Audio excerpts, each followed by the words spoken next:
Students to our channel Pharmadose, myself Poonam just. Last lecture में हमने study की थी फार्माकोडायनेमिक की। जो ड्रग है वो अपना एक्शन 4 टाइप से शो करती है, by receptor, by enzyme, by transporter, by ion channel. ठीक है, हमने एंजाइम और ट्रांसपोर्टर को पहले स्टडी कर लिया। आज हम करेंगे रिसेप्टर और आयन चैनल को। हमें रिसेप्टर का पहले से ही पता है, रिसेप्टर क्या है, उसकी एफिनिटी, एफिकेसी, अगोनिस्ट, ये सब हम पढ़ चुके हैं। ठीक है, अब क्या है, रिसेप्टर फैमिली। जो रिसेप्टर है उसको फर्दर डिवाइड किया है किसमें, लिगैंड गेटेड आयन चैनल में, जिसको हम बोलते हैं ionotropic receptor, G protein coupled receptor, also called metabotropic receptor. ये जो है ये जीपेट के मतलब वे से इम्पॉर्टेंट है। जैसे कि लिगैंड गेटेड आयन चैनल का अनदर नेम क्या है, आइनोट्रोपिक रिसेप्टर, ऐसे पूछ लिया। ठीक है, जी प्रोटीन कपल्ड रिसेप्टर है, इसका अनदर नेम क्या है, मेटाबोट्रोपिक रिसेप्टर। ठीक है, नेक्स्ट क्या है, एंजाइमेटिक रिसेप्टर। एंजाइमेटिक रिसेप्टर में टायरोसिन काइनेज रिसेप्टर एक है, fourth one nuclear receptor, also called receptor regulating gene expression और न्यूक्लियर रिसेप्टर। ठीक है, अब हम रिसेप्टर के बारे में कंटिन्यू करते हैं, जी प्रोटीन कपल्ड रिसेप्टर के बारे में। देखो, जी protein coupled receptor, GPCR coupled receptor, इसको हम जी प्रोटीन कपल्ड रिसेप्टर क्यों बोलते हैं, और इसको ना एक सर्पेंटाइन रिसेप्टर भी बोलते हैं। एक्स्ट्रा है, एक मिनट, मैंने ये लिखा नहीं हुआ, जी protein coupled also called serpentine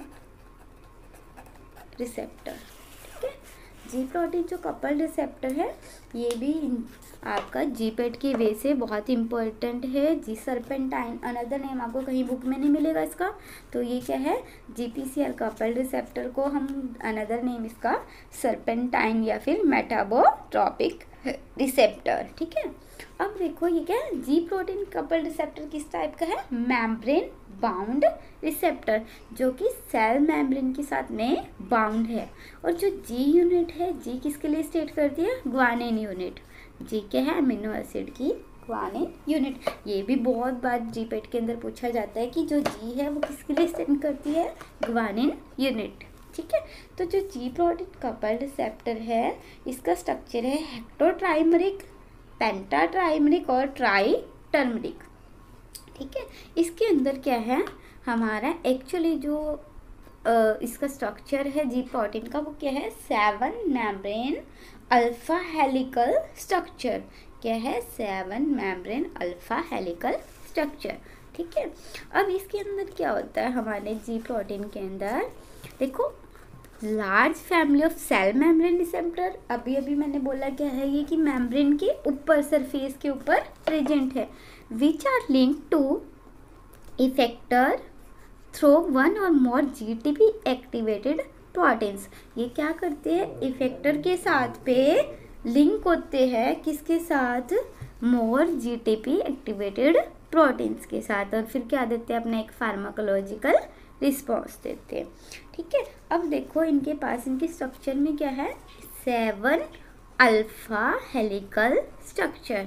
हमने क्या बोला इसके अंदर, अल्फा हेलिकल स्ट्रक्चर, 7 मेम्ब्रेन। ठीक है, 1 2 3 4 5 6 7, 3 loop at the extracellular region, 3 loop at the intracellular region. ठीक है, एक एंड पे जो एक्स्ट्रा सेलर सरफेस है उसके एंड पे क्या है, बाहर NH2 ग्रुप है। ठीक है, अमीनो ग्रुप है। इंट्रासेलर के अंदर इसके पास कौन सा ग्रुप है, कार्बोक्सिलिक ग्रुप है। ठीक है, और साथ ही साथ इसके अंदर यूनिट है, जो ये बाहर अमीनो ग्रुप है इसका, यहाँ पे इसके पास क्या है, एगोनिस्ट बाइंडिंग साइट है। यहाँ पे हमारा क्या बाइंड करती है, एक्स्ट्रा सेलर से drug molecule, ligand molecule bind करता है। और इसके पास मैंने बोला कि एक यूनिट है alpha beta gamma with GDP. क्या यूनिट है इसके पास, alpha beta gamma with GDP. 3 loop at the extracellular surface, 3 loop at the intracellular surface, ठीक है। इसके पास एक NH2 अमीनो ग्रुप है आउटसाइड और कार्बोक्सिलिक ग्रुप है इनसाइड, ठीक है। एक मिनट, आपको इसके अंदर भी देख सकते हो आप, ये देखो यहाँ पे हेक्टोट्राइमेरिक मतलब डिफरेंट 3 सब यूनिट्स, 3 सब यूनिट डिफरेंट कैसे कि 3 एक्स्ट्रासेलुलर सरफेस लूप है, 3 इंट्रासेलुलर बाहर पे अमीनो ग्रुप अलग है, COH कार्बोक्सिलिक ग्रुप है और alpha beta gamma GDP unit है। ये क्या है, इनकी इनएक्टिव स्टेट है, ठीक है। देखो GDP बाइंड विथ 3 सब यूनिट, GDP बाइंड करती है 3 सब यूनिट से अल्फा बीटा गामा, ठीक है। थोड़ा सा एक चीज़ और है यहाँ पे, जो ये अल्फ़ा बीटा है इसकी जो है अल्फ़ा की और बीटा की, अल्फ़ा का जो साइज़ है वो बीटा और गामा से थोड़ा सा क्या है, लार्ज है। अल्फ़ा का साइज़ क्या है, बीटा और गामा यूनिट से लार्ज है, ठीक है। उसके बाद अब ये यहाँ पे देखो, इसके अंदर GS, अभी मैंने बोला कि इसके पास 3 यूनिट है अल्फ़ा बीटा गामा जो GDP के साथ पे बाइंड अप है। यहाँ पे एक चीज़ और देखो कि जो GS है ये क्या है, एडेनाइल साइक्लेज एक्टिवेशन, जहाँ पे भी GS के साथ मतलब अल्फ़ा बीटा गामा ये 3 यूनिट है हमारी किसकी, GPCR प्रोटीन की, वो हमेशा तीनों बाइंड रहेगी अपने GPCR रिसेप्टर के साथ, और उसके साथ में GDP भी बाइंड रहेगी। मैंने अभी बताया आपको GDP अल्फ़ा बीटा गामा। अगर GDP अल्फ़ा बीटा गामा के साथ हमने GS यूनिट लगी वहाँ पे, तो वो क्या करेगी, याद रखना ये चीज़, एडेनाइल साइक्लेज एक्टिवेशन, ये हमारा क्या है, एक प्रोटीन है, इसको ये एक्टिवेट करेगी, जिसकी वजह से क्या होगी, कैल्शियम की ओपनिंग होएगी, ठीक है। अगर वहाँ पे लगी GI यूनिट तो ये क्या करेगी, एडेनाइल साइक्लेज को इनहिबिट करेगी, पोटेशियम चैनल को ओपन करेगी, ठीक है। क्या है, एडेनाइल साइक्लेज को इनहिबिट करेगी, पोटेशियम की ओपनिंग करेंगी, हाइपरपोलाइजेशन करेगी। G0 यूनिट लगी तो ये कैल्शियम चैनल को इनहिबिट करेगी, ठीक है, कैल्शियम को इनहिबिट करेगी। GQ यूनिट लगी तो ये फॉस्फोलाइपेज C को एक्टिवेशन करेगी और कैल्शियम की ओपनिंग करेगी, ठीक है।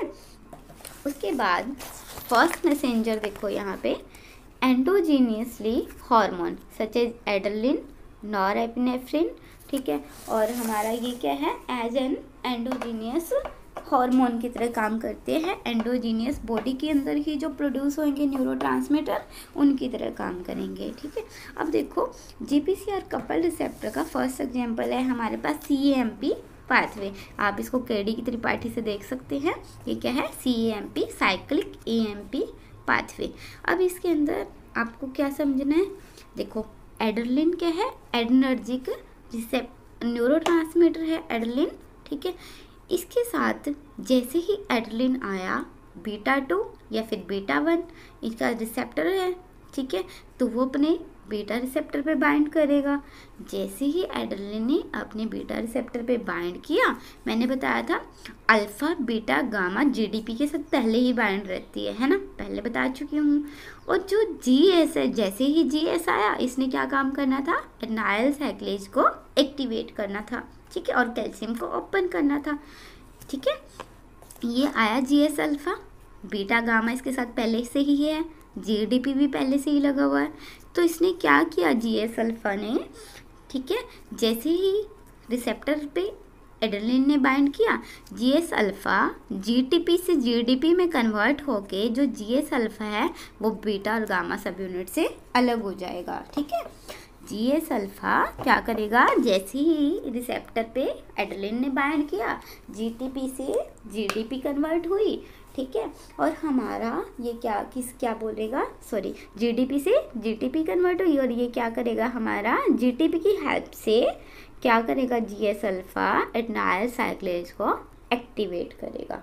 ये क्या करेगा, एडेनाइल साइक्लेज को एक्टिवेट करेगा। एडेनाइल साइक्लेज की एक्टिवेशन से जो हमारी ATP थी वो किस में कन्वर्ट हो जाएगी, साइक्लिक AMP में। ATP की थी अमीनो ट्राइफॉस्फेट, AMP क्या है, अमीनो मोनोफॉस्फेट है ना, CMP में कन्वर्ट होगी। CMP हमारी इन्हांस हुई तो CMP क्या करेगी, यहाँ पे हमारा कैल्शियम चैनल है, CMP का अल्टीमेट काम क्या था, कैल्शियम की ओपनिंग। CMP क्या करेगी, यहाँ से कैल्शियम चैनल को एक्टिवेट करेगी ताकि बाहर से और कैल्शियम अंदर आए। इंट्रासेलर जो कैल्शियम प्रेजेंट है सार्कोप्लाज्मिक के अंदर, उससे भी क्या करेगी, कैल्शियम के रिलीज को एनहांस करेगी। ठीक है, और साथ के साथ CMP PKA ये क्या है, हमारा प्रोटीन काइनेज है, इसको एक्टिवेट करेगी। प्रोटीन काइनेज एक्टिवेशन है, प्रोटीन काइनेज एक्टिवेशन से क्या होगा, ये फर्दर ट्रोपोनिन और फॉस्फोलिपिड जो हमारे प्रोटीन हैं उनकी क्या करेंगी, फॉस्फोराइलेशन करेगी। ठीक है, अब देखो यहाँ पे कैल्शियम की हेल्प से ट्रोपोनिन क्या करेगा, ये क्या है हमारे जो कि कॉन्ट्रैक्शन, मसल कॉन्ट्रैक्शन में हेल्प करते हैं। ट्रोपोनिन क्या करेंगे, एक्साइटेशन करेगी, कॉन्ट्रैक्शन इंड्यूस करेगा, कार्डियक की कॉन्ट्रैक्शन इंक्रीज होएगी और हमारा हार्ट की स्टिमुलेशन होएगी। ठीक है, बीटा 1 रिसेप्टर, सॉरी यहाँ पे देखो M2 रिसेप्टर मस्कुलिनिक रिसेप्टर है हमारा, एसिटाइलकोलिन ने यहाँ पे बाइंड किया। ठीक है, बाइंड करने से हमारी GI अल्फा यूनिट एक्टिवेट हुई। अब देखो वही सेम यहाँ पे भी होएगी, अल्फा बीटा गामा यूनिट थी तो GI अल्फा अलग हो जाएगी और बीटा गामा अलग हो जाएगी यूनिट हमारी, वही GDP से GTP बनेगी हमारी। और फिर क्या होएगा, जो हमारा GI अल्फा ये क्या करेगी, आई आ गया मतलब इनहिबिट करेगी नाइल साइक्लेज को, इनहिबिट किया, पोटेशियम को इसने क्या किया, फिर फर्दर ओपन किया। पोटेशियम ओपन से हमारी हाइपर पोलराइजेशन मतलब रिलैक्स करेगी, तो ये क्या करेगी, फॉस्फोलिपिड के थ्रू क्या करेगी, जो हमारा कैल्शियम है सार्कोप्लाज्मिक की उसके अंदर ये फिर क्या करेगी, उसको इनहिबिट करके फास्टर रिलैक्सेशन ऑफ ब्रोंकाई, किसकी, ब्रोंकाई की रिलैक्सेशन कॉज करेगी। और बीटा 1 रिसेप्टर के थ्रू ये क्या करेगी, हार्ट की कॉन्ट्रैक्शन इंड्यूस करेगी। यहाँ पे आप रिसेप्टर मेरे ख्याल से बीटा 1 कर लो, क्योंकि हम हार्ट के बारे में बोल रहे हैं, कार्डियक कॉन्ट्रैक्शन, तो हार्ट पे बीटा 1 रिसेप्टर है। ठीक है, और ये था हमारा CMP पाथवे। एक बार आप इसको KD त्रिपाठी से पढ़ लेना, बहुत ईजिली आपको समझ आ जाएगा। नेक्स्ट पाथवे है IP3 डैग पाथवे। ठीक है, ये हमारा सेकंड पाथवे है GPCR कपल्ड रिसेप्टर का ही IP3 डैग पाथवे। इसके अंदर देखो यहाँ पे H1 रिसेप्टर है, हिस्टामिन रिसेप्टर। हिस्टामिन जैसे ही बाइंड किया अपने रिसेप्टर से, यहाँ पे GQ है। GQ हमने अभी अभी क्या पढ़ा था, देखो हम पढ़ चुके हैं ये सब, ये हमने पढ़े थे GS, GI, G0, GQ। GQ हमने पढ़ा था फॉस्फोलाइपेज C को एक्टिवेट करके कैल्शियम की ओपनिंग करेंगे। ठीक है, कॉन्ट्रैक्शन इंड्यूस कराएंगे। हिस्टामिन का काम ये होता है ना, ब्रोंकाई की कॉन्स्ट्रिक्शन करना।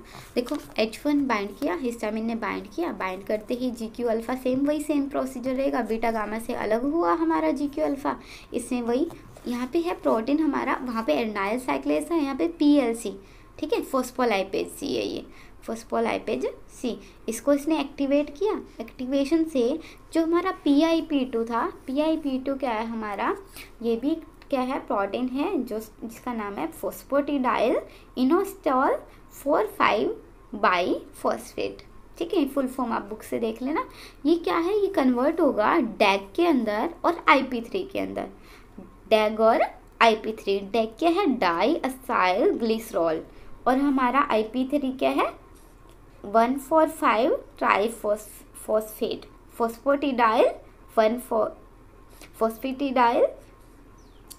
इनोस्टॉल 1,4,5 ट्राईफॉस्फेट, और सेकंड क्या है, डाई असाइल ग्लिसरॉल। जो हमारा डैग है ये ना एज ए सेकंड मैसेंजर काम करेगा। डैग क्या करेगा, फिर हमारा एक तो ये प्रोटीन काइनेज C है, इसको एक्टिवेट करेगा, जिसकी वजह से प्रोटीन की फॉस्फोराइलेशन होगी। साथ के साथ हमारा जो IP3 है वो कैल्शियम को एक्टिवेट करेगा, कैल्शियम चैनल को, कैल्शियम रिलीज होएगी बाहर से हमारे कैल्शियम चैनल से, और ये कैल्शियम क्या करेगी, CM ये प्रोटीन है कालमोडुलिन, इसके साथ MLC के myosin light chain kinase protein की फॉस्फोराइलेशन कराएगी और कॉन्ट्रैक्शन इंड्यूस कराएगी कैल्शियम। ठीक है, और ये है CCP के प्रोटीन, और इसके साथ ये क्या है, कैल्शियम कालमोडुलिन के साथ मिलके अदर इफेक्टर ऑर्गन्स पे इफेक्ट, मतलब अदर इफेक्टर्स अपने जो भी इफेक्ट है इसके वो इफेक्ट्स रिस्पॉन्स शो करेगा। ठीक है, मतलब अल्टीमेट इसने क्या करानी थी, कॉन्टेक्शन इंड्यूस करवानी थी। ये सेकंड पाथवे था IP3 डैग पाथवे, और ये पाथवे बहुत इंपॉर्टेंट है, CMP पाथवे और IP3 डैग पाथवे। ये हमेशा इनमें से कोई ना कोई क्वेश्चन एक आ ही जाता है पेपर के अंदर, तो आप इसको अच्छे से कर लेना, ठीक है। नेक्स्ट हम 2 हमारे पास रह गया, उसको हम नेक्स्ट लेक्चर के अंदर कंटिन्यू करेंगे। Thank you.